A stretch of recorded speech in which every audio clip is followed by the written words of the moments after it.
నమస్తే, welcome to our channel. నేను మీ పద్మావతి. ప్రతి ఒక్కరు కూడా దీపధూపాలు చేస్తూ ఉంటారు, కానీ దేవుణ్ణి ఆరాధించే విధంలో కానీ పూజలు చేసే విధానంలో కానీ ఎప్పుడు కూడా పక్క వాళ్ళని చూసి వాళ్ళలా చేశారు, మేమెందుకు ఇలా చేయకూడదు అని అనేసి ఆచరిస్తూ ఉంటారు. మరి ముఖ్యంగా ఈ రోజుల్లో ఇచ్చినమ్మ వాయనం పుచ్చినమ్మ వాయనం అంటూ ప్రతి ఒక్కటి కూడా ఎందుకని పక్క వాళ్ళని చూసి ఇలా ఆచరిస్తూ వస్తున్నారు? అసలు మన ఆచారం ఏంటి, ఎలా చేసుకోవాలి పూజా విధానం అనేది ఇప్పుడు దీని గురించి తెలుసుకునే ప్రయత్నం చేద్దాం. ఈ రోజు మనతో పాటు ప్రముఖ ఆధ్యాత్మికవేత్త ముల్లపూడి సత్యనారాయణ గారు ఉన్నారు. ఆయనతో మాట్లాడి తెలుసుకునే ప్రయత్నం చేద్దాం. మీరు కూడా చూసేసింది. నమస్కారం గురూజీ. నమస్కారం పద్మావతి. గురూజీ, ఈ రోజుల్లో మనం చూస్తూనే ఉన్నాం, మనకి లేని ఆచారాన్ని తెచ్చి పెట్టుకోవాలనే చాలా మంది ఆలోచిస్తున్నారు. మనకున్నది ఏంటి అనే దాని గురించి పక్కన పెట్టేసి మరీ ముఖ్యంగా ఈ రోజుల్లో స్టేటస్ అనేది ఎక్కువైపోయింది. నా దగ్గర డబ్బు ఉంది కాబట్టి నేను చేస్తాను. ఈ రోజు ఒకరు 1000 రూపాయలు ఖర్చు పెట్టి పూజ చేశారు, నా దగ్గర ఇంకా ఎక్కువ ఉన్నాయి కాబట్టి నేను 50,000 ఖర్చు పెట్టి పూజ చేస్తాను అనే విధానం మన స్టేటస్ ని చూపించుకోవాలి అని చూస్తున్నారే తప్పితే నిజమైన పూజా విధానం ఏంటి, మనం ఎలా పూజను ఆచరించాలి అనే దాని గురించి పక్కన పెట్టేశారు. అసలు దేవుణ్ణి పూజించే విధానం ఏంటి, ఎలా పూజిస్తే దేవుడు కరుణిస్తాడు అసలు మన పట్ల? Correct, exactly. మనము రమణ మహర్షుల వారు అంటే అరుణాచలంలో ఆయన గొప్ప రామకృష్ణ పరమహంస అంత గొప్ప స్వామీజీ. ఆయన ఏమంటాడంటే, నిన్ను నువ్వు తెలుసుకో అంటాడు. నువ్వు ఎక్కడి నుంచి పుట్టావు, నువ్వు ఎలా వచ్చావు, చచ్చిపోయిన తర్వాత ఎక్కడికి వెళుతున్నావు, ఇది తెలుసుకుంటే చాలు, అదే పూజ. నెక్స్ట్ నెంబర్ 2, రామకృష్ణ పరమహంసులు వారు ఉన్నారు. ఆయన ఏ ఆర్భాటంలో లేకుండా ఆయన అన్నం ముద్దను తీసుకెళ్లి అమ్మవారికి కాళికాదేవికి పెట్టేవాడు. నేనేం 9 రకాల ఆర్భాటాలతో పూజలతో ఏం చేయలేదు ఆయన. ఇప్పుడు ఇది పూజ సింపుల్ వేలో ఉండాలా, మోడెస్ట్ గా ఉండాలా. పూజకి అర్థం ఏమిటంటే simple living and high thinking. చిన్నగా అలా ఉండాలా, హై గొప్పగా ఆలోచించాలా. వీళ్ళంతా ఏం చేస్తున్నారంటే ఆర్భాటాలు హంగులు చేసేస్తున్నారు అనమాట. పక్క వాళ్ళ పిల్లోడు ఒక కాస్ట్లీ కాలేజ్ లో జాయిన్ చేస్తే, ఒక ఇంటర్నేషనల్ స్కూల్లో జాయిన్ చేస్తే నా పిల్లోడిని కూడా అందులోనే వేసేయాలి.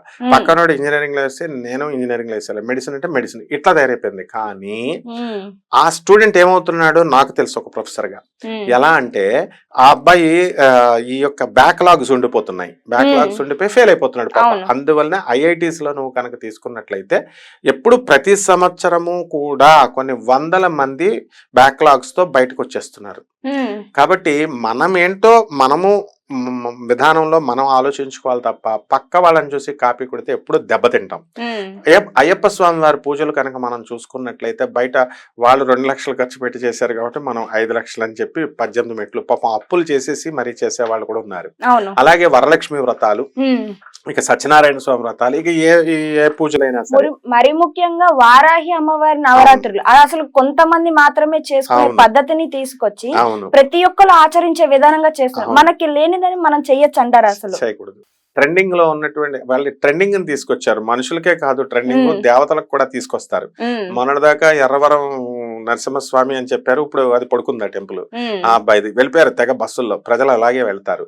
20 years వాళ్ళు అందరూ కూడా ప్రత్యంగిర వారాహి అమ్మవారిని ట్రెండింగ్ లోకి తెచ్చారు. ఆమె లక్ష్మి, సరస్వతి, పార్వతి, ఈ 3 సత్వగుణము, రజోగుణము, తమోగుణము 3 అనమాట. ఈ 3 దాటి ఫ్రేమ్ లో ఇంకా ఏది రాదు. 3టికి అతీతులు ఈ అమ్మవార్లు.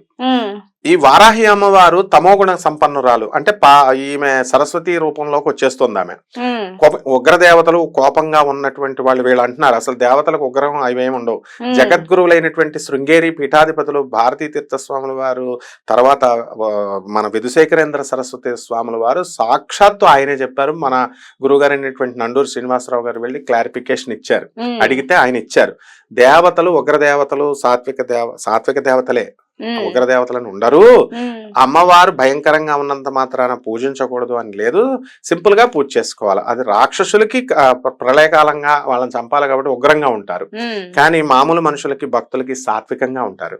కాబట్టి ఈ పూజా విధానం ఎవరైనా చేసుకోవచ్చు అన్నారు, కానీ సింపుల్ గా చేసుకోమన్నారు.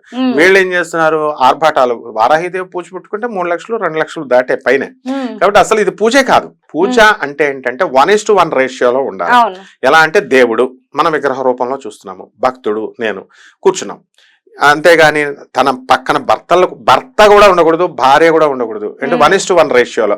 ఎందువలన పిల్లలు, భర్తని, భార్యల్ని, చుట్టాలని, బంధువుల్ని, మిత్రుల్ని అందరినీ పిలిస్తే వీళ్ళందరూ మాట్లాడుకుంటూ ఉంటారు. మనం పూజ చేసినప్పుడు వీళ్ళకి సపర్యలు చేయడమే సరిపోతుంది, భగవంతుడికి మనం అటెన్షన్ ప్రే చేయడానికి ఉండదు.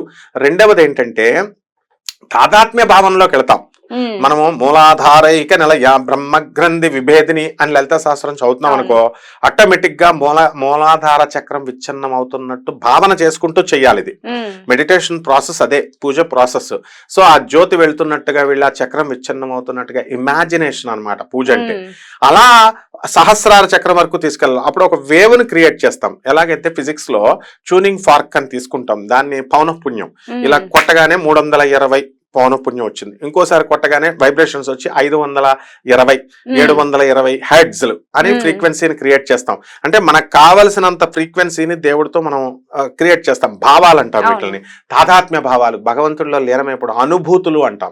వీళ్ళు ఎప్పుడైతే పక్కవాడు సరిగ్గా 320 నుంచి మనం 520కి తీసుకెళ్తున్న టైంలో వీడు వచ్చి డిస్టర్బ్ చేస్తాడు. సెల్ ఫోన్ పక్కన ఉంటుంది, అది మోగుతుంది, తల్లిదండ్రులు ఎవరో ఒకళ్ళు పిలుస్తారు, మొత్తం పోతుంది, వేవ్ ఇలాగా డిస్కనెక్ట్ అయిపోద్ది. ఏ విధంగా అయితే ఈసీజీలో బ్లడ్ హార్ట్స్ ఇచ్చేసినప్పుడు వేవ్స్ ఇలా కదిలిపోతాయి, అప్పుడు పోయింది పూజ, అప్పుడు వేస్ట్ అన్నమాట. కాబట్టి ఎవరైతే పూజ చేసుకోవాలనుకుంటున్నారో అస్సలు ఏ ఆర్భాటాలు అవసరం లేదు. ఏ 9 రకాల నైవేద్యాలు, 9 రకాల చీరలు, ఒత్తులు, నల్ల ఒత్తులు, ఎర్ర ఒత్తులు, ఇటువైపు పెట్టాలి, ఇవేం అవసరం లేదు. పెట్టకుండా కేవలము కృష్ణుడు, నేను చెప్పేవన్నీ ప్రామాణికంగా చెప్తున్నాను, ప్రామాణికంగా భగవద్గీతలో క్లియర్ గా చెప్పాడు శ్రీకృష్ణుడు. ఏమని చెప్పాడు? పత్రం పుష్పం ఫలం తోయం. ఒక పువ్వు పెట్టు, ఒక ఆకు పెట్టు, అదే నా నైవేద్యం. ఒక పండు పెట్టు, ఏది లేకపోతే ఒక గ్లాసు నీళ్లు పెట్టు, చాలు నేను తీసుకుంటానన్నాడు. తర్వాత అనన్యాశ్చింతయంతో మా ఏ జనాహ పర్యుపాసతే, నన్ను తప్ప ఎవరిని కూడా నువ్వు ఆలోచించకు, నేను నీ యోగక్షేమం వహామ్యహం, అప్పుడు నేను నిన్ను చూస్తానన్నాడు. అలాగే శ్రీరామ రక్షాస్తోత్రంలో శ్రీరాముడు ఆంజనేయ స్వామి వారు బుధకౌశిక ముని చెప్తాడు, మాతా రామో మత్పితా రామచంద్ర, స్వామి రామో మత్సకా రామచంద్ర, సర్వస్వం మే రామచంద్రో దయాళుర్ నాణ్యం జానే నైవ జానే నజానే. అంతే, నా తల్లి రాముడు, తండ్రి రాముడు, సర్వస్వము రాముడు, స్వామి రాముడు, నా సకుడు రాముడు. ఇంతే అనమాట. ఈ భావనతో చేస్తే ఏ పదార్థాలు తీసుకురావక్కల్లా. ఇది చెప్పడం కోసమే శ్రీకృష్ణ పరమాత్మ మురుగుపోయిన అటుకులు తీసుకున్నాడు.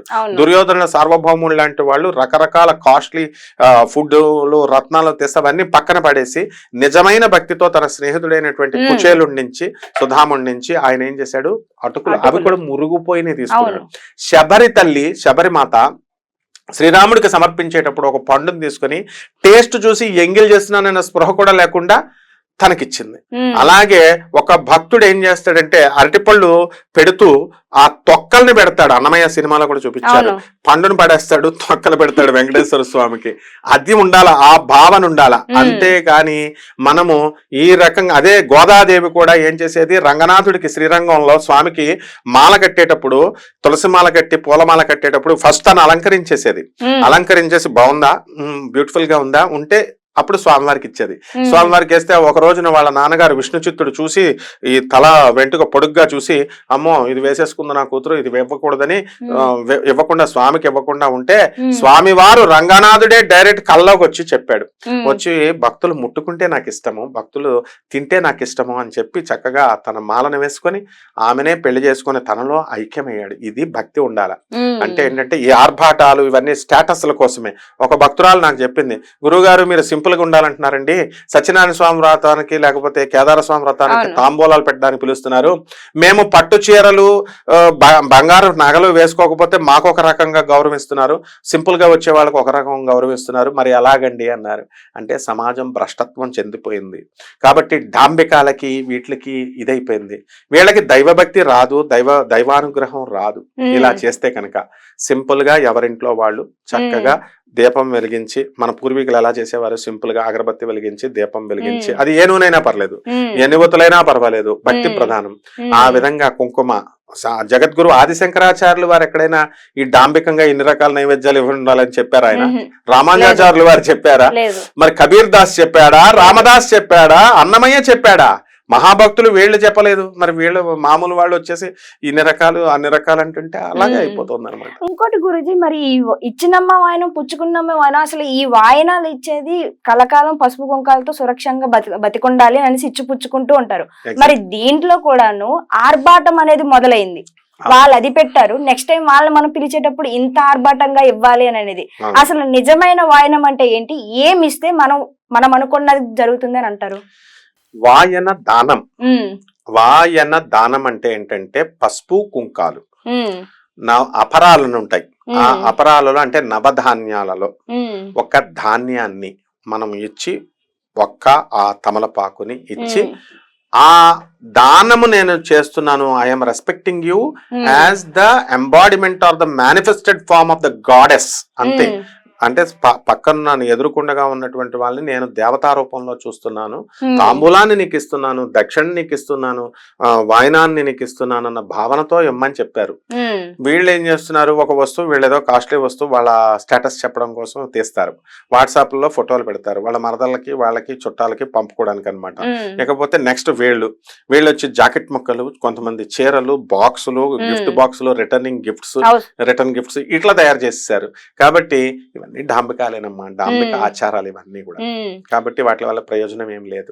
చక్కగా చెప్పారు గురుజీ. ఎందుకంటే మనకి లేని దాని ఆర్భాటం కోసం మనం పాకులాడుతున్నామే తప్పితే నిజమైన దైవత్వం అనే దాన్ని పక్కన పెట్టేసాం పూర్తిగా. మీరు చెప్పింది వాస్తవం 100%. అండ్ మీరు కూడా చూసారు కదండి, మనకున్న దాంట్లో దేవుణ్ణి పూజించుకుంటే చాలండి. లేని దాని కోసం పాకులాడి అలా చేస్తేనే దేవుడు కరుణిస్తాడు అంటే అది 100% సెక్షన్ లో కామెంట్ చేయండి. ఇలా ఇంకా మీకు ఏమైనా క్వశ్చన్స్ ఉంటే కూడా ఖచ్చితంగా మెన్షన్ చేయండి, మీ కామెంట్స్ కూడా నేను రిప్లై ఇస్తాను. And today this video guys, నమస్కారం.